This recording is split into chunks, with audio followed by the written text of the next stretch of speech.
नमस्कार, खबर एक मिनट देख रहे हैं आप। आपके साथ मैं हूं शिप्रा झा। इस बुलेटिन में हम आपको दिखाते हैं हर खबर की पूरी विश्लेषण सिर्फ और सिर्फ एक मिनट में। तो चलिए शुरू करते हैं खबरों का सिलसिला।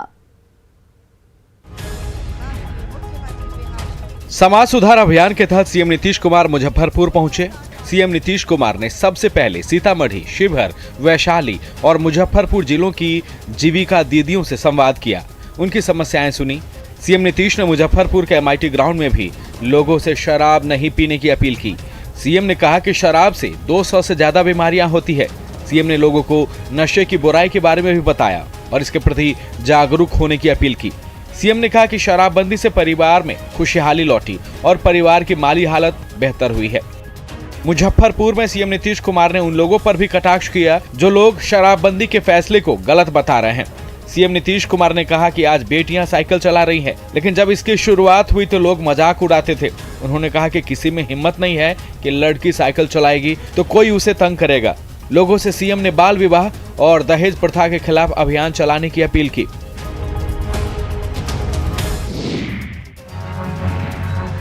पटना के मीठापुर बस स्टैंड के पास एक यात्री बस में आग लग गई। देखते ही देखते आग ने पूरी बस को अपनी चपेट में ले लिया। आग की लपटों को देखकर स्थानीय लोगों में अफरा तफरी का माहौल बन गया। मौके पर मौजूद लोगों ने इस घटना की सूचना जक्कनपुर थाने को दे दी, लेकिन दमकल की गाड़ियों के नहीं पहुंचने पर बस में लगी आग भयावह हो गई। हालांकि कुछ समय के बाद फायर ब्रिगेड की गाड़ियां घटनास्थल पर पहुंची और बस में लगी आग पर काबू पाया गया।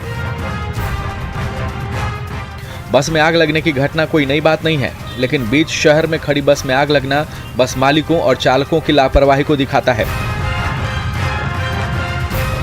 यदि समय रहते इस तरह की घटनाओं को रोका नहीं गया तो लोगों को इससे भारी नुकसान उठाना पड़ सकता है।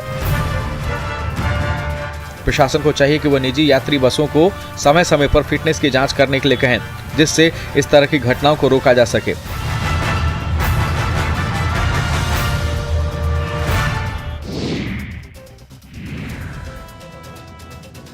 गोपालगंज के सदर अस्पताल में बत्ती गुल और मोबाइल के टॉर्च की रोशनी में मरीजों का इलाज। गोपालगंज सदर अस्पताल में ये कोई पहला मामला नहीं है जब इस तरह की लापरवाही यहां बरती गई हो। सदर अस्पताल में मोबाइल के टॉर्च की रोशनी में मरीजों का कई बार इलाज किया जा चुका है। कई बार इस लापरवाही पर सवाल भी उठे हैं, लेकिन हालात जस के तस। एक बार फिर अस्पताल में बिजली नहीं रहने की वजह से काकड़कुंड के एक मरीज को मोबाइल के टॉर्च की रोशनी जलाकर इंजेक्शन दिया गया। सरैया के भी एक पेशेंट जिनका हाथ फ्रैक्चर हो गया था, उन्हें भी बत्ती गुल के बीच मोबाइल के टॉर्च की रोशनी में इंजेक्शन लगाया गया, वो भी तब जब सदर अस्पताल के लिए जनरेटर की व्यवस्था है। लेकिन इसे चलाए कौन? अस्पताल के डॉक्टर साहब तो बत्ती गुल में भी इंजेक्शन दे ही देते हैं। इस बार ये लापरवाही मौसम खराब होने की वजह से हुई है। डॉक्टरों का कहना है कि बिजली का तार टूट गया था, इसलिए बत्ती गुल हो गई थी। दरअसल सदर अस्पताल में बिजली की व्यवस्था अधिकांश तौर पर बाधित ही रहती है। इसके लिए अस्पताल में जनरेटर की व्यवस्था की गई है, लेकिन सारी चीजें जरूरत पड़ने पर फिसड्डी साबित हो जाती है।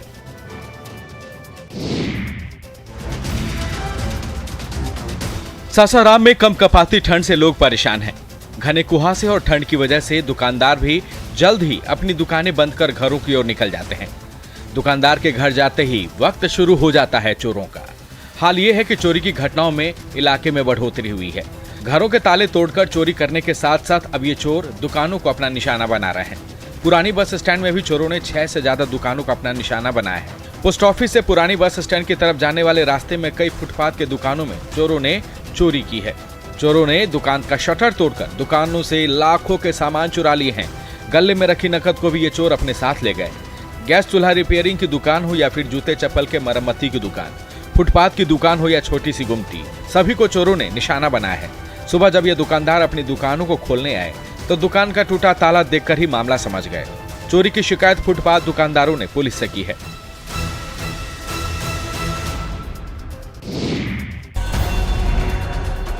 नए साल से पहले शराब तस्करों ने अपने तरीकों को बदला है।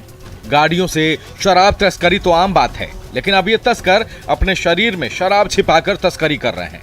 सिवान के मैरवा में पुलिस ने ऐसे ही एक शराब तस्कर को गिरफ्तार किया है। सीमावर्ती इलाका धरनी छपार चेक पोस्ट के पास पुलिस ने एक ऐसे शराब तस्कर को गिरफ्तार किया है जो अपने शरीर में टेप चिपकाकर शराब की तस्करी कर रहा था। साथ ही इसके जैकेट से भी कई फ्रूटी शराब मिले हैं। माना यह जा रहा है कि न्यू ईयर पार्टी के लिए ये इलाके में शराब की सप्लाई कर रहा था, लेकिन पुलिस ने भी तस्कर के इरादों से पहले उसे जेल भेज दिया है। सिवान के कई इलाकों में शराब सप्लाई करने की इसकी योजना थी। बता दें कि एक तरफ मुख्यमंत्री नीतीश कुमार समाज सुधार अभियान में शराब के मामले में किसी को भी नहीं छोड़ने की बात कर रहे हैं, तो दूसरी तरफ पुलिस भी शराबबंदी कानून का सख्ती से पालन करवाने के लिए शराब तस्करों के खिलाफ ताबड़तोड़ कार्रवाई कर रही है।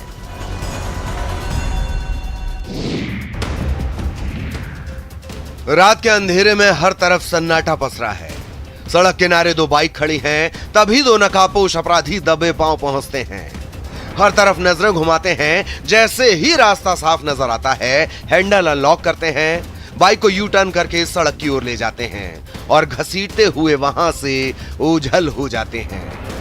ये सीसीटीवी तस्वीरें हैं गुलजार बाग के वार्ड नंबर 4 की, जहां सर्द रात में दो अपराधियों ने चमचमाती बाइक उड़ा ली। दरअसल वार्ड नंबर 4 के निवासी आशीष कुमार सड़क किनारे बाइक खड़ी कर घर के अंदर आराम कर रहे थे। सर्द रात में इस समय ज्यादा चहल पहल नहीं थी। तभी उस सड़क से गुजर रहे दो अपराधियों की नजर घर के बाहर खड़ी बाइक पर पड़ती है।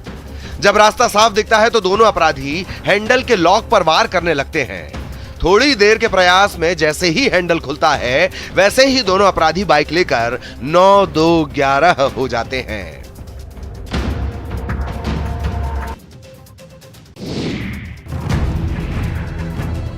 राज्य के कई इलाकों में खाद की कमी से परेशान किसानों की तस्वीर सामने आ रही है। हाल ये है कि खाद के लिए घंटों किसान लाइन में खड़े रहते हैं, लेकिन खाद नहीं मिलता। भोजपुर में भी खाद के लिए इलाके के किसान परेशान हैं। बिस्कोमान के पास लंबी लंबी कतार लगाकर सुबह से ही ये किसान खड़े रहते हैं। जगदीशपुर बिस्कोमान में खाद लेने के लिए इस ठिठुरती ठंड में भी किसान पहुंचे। इन किसानों में महिला किसानों की संख्या ज्यादा थी, लेकिन कई किसानों की शिकायत यही रही कि खाद नहीं मिला। खेती बाड़ी छोड़कर कई इलाके से ये किसान खाद के लिए यहाँ पहुंचे थे। एक तो लाइन में घंटों लगे रहने के बाद भी कई किसानों को खाद नहीं मिला, और जिनकी बारी आ भी गई उन्हें भी जरूरत के मुताबिक खाद नहीं मिला। दरअसल इलाके के किसान रबी की फसल के लिए रासायनिक खादों पर ही निर्भर रहते हैं, इसलिए सुबह से ये किसान खाद के लिए बिस्कोमान पहुंच जाते हैं। चूंकि जरूरत के हिसाब से जिले में खाद की आपूर्ति नहीं हुई है, इससे किसानों को जरूरत के मुताबिक खाद मिल नहीं रहा। किसानों का आरोप है कि खेती का समय नजदीक है, लेकिन खाद बिना खेती कहाँ।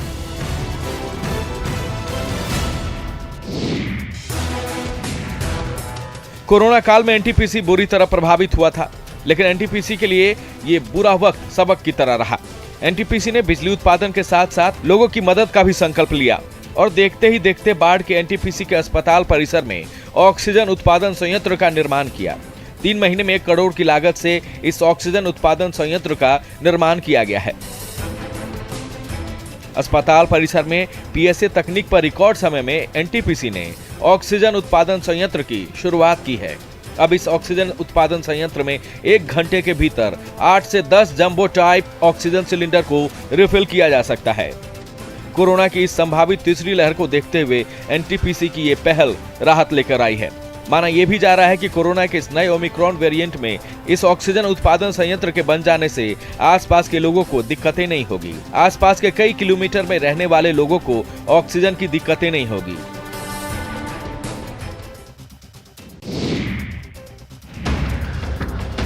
देश भर में कोरोना के नए वेरिएंट ओमिक्रॉन पांव पसार रहा है। बिहार में नए साल से पहले 31 दिसंबर से 2 जनवरी तक सभी पार्कों को बंद रखने का निर्देश दिया गया है। बिहार में समय से पहले ओमिक्रॉन को फैलने से रोका जा सके, इसके लिए राजनीतिक, सांस्कृतिक और धार्मिक आयोजन पर सख्ती लगाने के निर्देश दिए गए हैं। बावजूद इसके भागलपुर से लोगों की लापरवाही की तस्वीर सामने आई है। पड़ोसी जिला में कोरोना संक्रमितों की संख्या बढ़ती ही जा रही है, बावजूद भी भागलपुर के लोग परहेज नहीं कर रहे हैं। शहर के भीड़भाड़ वाले इलाकों पर अधिकतर लोग बिना मास्क लगाए नजर आते हैं। रेलवे स्टेशन, बस स्टैंड सहित कई सार्वजनिक जगहों पर लोग बेखौफ होकर बिना मास्क के सफर कर रहे हैं। महाराष्ट्र में ओमिक्रॉन के बढ़ते मामले के बाद भी भागलपुर रेलवे स्टेशन पर महाराष्ट्र से आने वाले यात्रियों की कोरोना जांच नहीं हो रही है और इससे शहर में संक्रमण फैलने का खतरा बढ़ रहा है। जिस तरह से लोग बेपरवाह होकर बिना मास्क के घूम रहे हैं वो सवालों में है। मास्क नहीं लगाने के सवाल पर लोग बहाना बनाते नजर आते हैं। जिला प्रशासन लोग भी नहीं लगाया है।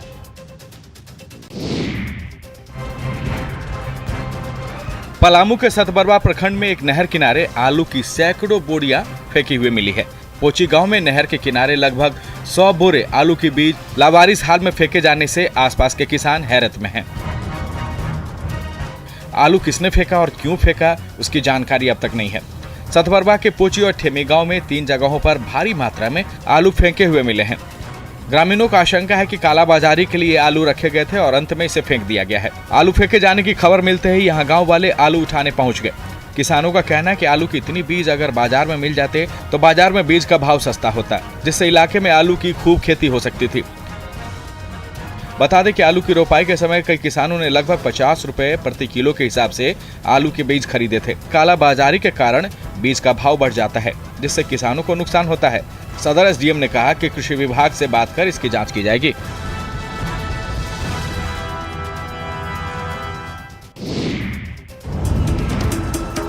रामगढ़ के गोला प्रखंड में पिछले 3 महीने से हाथियों के झुंड ने उत्पात मचा रखा है। जंगल से भटककर गांव के आसपास पहुंचा हाथियों का ये झुंड कभी खेतों में लगी फसलों को बर्बाद कर देता है तो कभी खेतों में लगी सब्जियों को खा जाता है। इन्हीं सब्जियों और फसल को बेचकर गांव वालों का घर चलता है। इस बार तो हाथियों के झुंड ने लोगों के आशियाने को अपना निशाना बनाया है। खोखा गांव में हाथियों के झुंड ने 6 लोगों के घरों को तोड़ दिया है। इससे पहले भी हाथियों के झुंड ने हेसापोड़ा में एक शख्स के घर को क्षतिग्रस्त कर दिया था। हाथियों का ये झुंड लगातार हेसापोड़ा और खोखा में उत्पात मचा रखा है। घर को तोड़ने के साथ हाथियों का ये झुंड खलिहान में रखे धान को भी खा जाता है। हाथियों का झुंड फिलहाल खोखा के पास जंगलों में ही मौजूद है। हाथियों के डर से ग्रामीण रत जगह करने को मजबूर है। वन विभाग से हाथी भगाने के लिए बार बार शिकायत की जा रही है, लेकिन हाथियों को भगाने के लिए अब तक कोई पहल नहीं की गई है।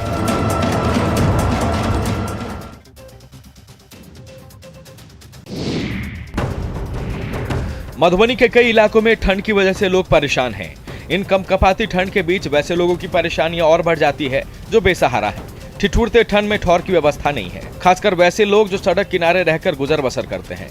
ऐसे ही तमाम लोगों के लिए मधुबनी जिला प्रशासन की ओर से ठंड को देखते हुए बेहतर शुरुआत की गई है। शहर में पिछले साल ही 50 लाख रुपए की लागत से बनाए गए रैन बसेरा में इन तमाम लोगों के ठहरने की व्यवस्था की गई है। इस रैन बसेरा के कमरों में साफ सुथरा बेड, गर्म बिस्तर और रजाई की व्यवस्था की गई है।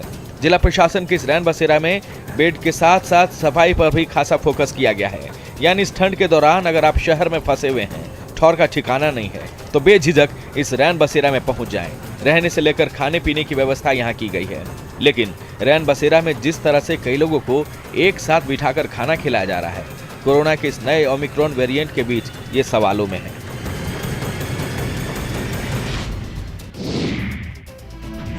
गोड्डा के घाट गम्हरिया पंचायत के अमडेहा गांव में लोगों को 1 साल से जल की आपूर्ति नहीं हो पा रही है। ग्रामीणों ने गांव के मुखिया पर जल की आपूर्ति के लिए लगे मोटर को अपने घर पर रखने का आरोप लगाया है। ग्रामीणों के अनुसार लाखों की कीमत से गांव में जल आपूर्ति के लिए पानी टंकी का निर्माण किया गया था। शुरुआत के 2-3 महीने तक वाटर सप्लाई तो हुई, लेकिन बाद में इसका मोटर खराब हो गया। मरम्मत के नाम पर गांव के मुखिया ने उसे खोलकर अपने घर में रख लिया, जिसके बाद से पानी की आपूर्ति ठप है। खराब तो साल भर से पड़ा है। अच्छा, कितना दिन लगभग पानी पिए इस जल मीनार का? 3 महीना। 3 महीना। उसके बाद क्या हुआ? उसके बाद तो खराब हो गया। मोटर में क्या साहब आए, बोला मोटर खराब है, खोल के ले गए। तो फिर कितना दिन पहले मोटर ले गए? यही साल भर हो रहा। साल भर पहले। ग्रामीणों की शिकायत पर महागामा प्रखंड के बीडीओ मामले की जांच कर कार्रवाई की बात कह रहे हैं। जहां एक और सरकार सभी को स्वच्छ पानी की आपूर्ति की बात कह रही है, वहीं दूसरी ओर गांव के जनप्रतिनिधियों की उदासीनता से इस तरह की योजनाओं का लाभ गांव के लोगों को नहीं मिल पा रहा है।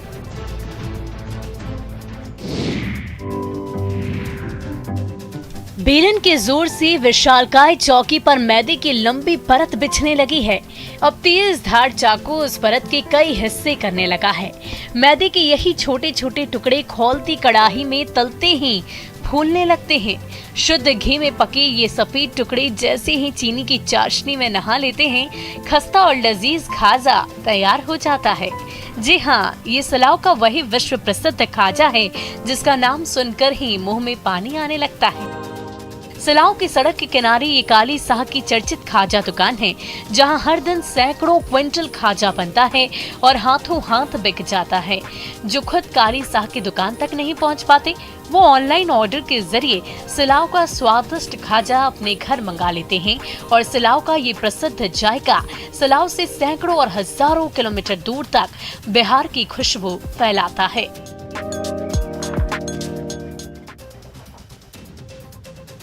और फिलहाल इस बुलेटिन में अभी के लिए बस इतना ही, लेकिन न्यूज़ 18 बिहार झारखंड पर खबरों का सिलसिला लगातार जारी है।